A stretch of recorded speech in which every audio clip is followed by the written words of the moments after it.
Over in Japan, 1.6 million doses of Moderna's COVID-19 vaccine are withdrawn due to alleged contamination.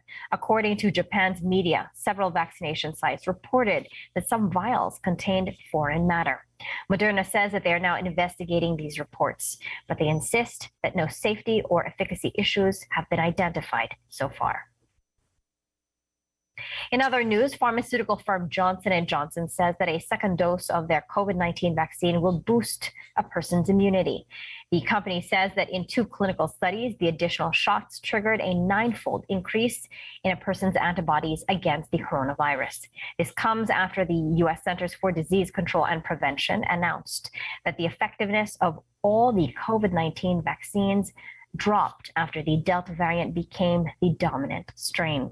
As a result, U.S. President Joe Biden has announced plans for all Americans vaccinated with Pfizer and Moderna's drugs to receive the third dose 8 months after having received their second shot.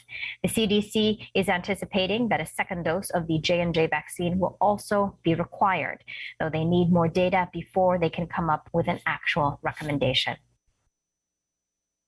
Still in the U.S., the number of COVID-19 deaths in New York are far higher than previously reported. Governor Kathy Hochul reveals that a total of 55,000 people have died in that state based on data from the Centers for Disease Control and Prevention. That's an increase of 12,000 from the 43,400 reported by her disgraced predecessor, Andrew Cuomo, during his last day in office. This as Cuomo's report only focused on confirmed deaths, excluding all of those that died inside of their homes and in other places. Cuomo has repeatedly been criticized for his underreporting of COVID-19 fatalities.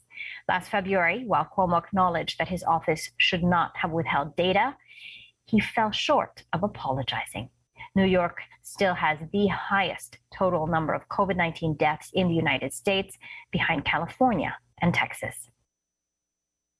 A new study shows that the slow rollout of COVID-19 vaccines will cost the global economy some $2.3 trillion. The Economist Intelligence Unit warns that countries that fail to vaccinate 60% of their population by mid-2022 will suffer the losses over the next 3 years.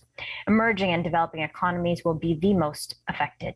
The study adds that the World Health Organization's COVAX facility, which represents international efforts to provide vaccines to the nations in need, has so far failed to live up to its expectations. Over 5 billion vaccine doses have been administered globally, 40% of which were given to China, India, and the United States.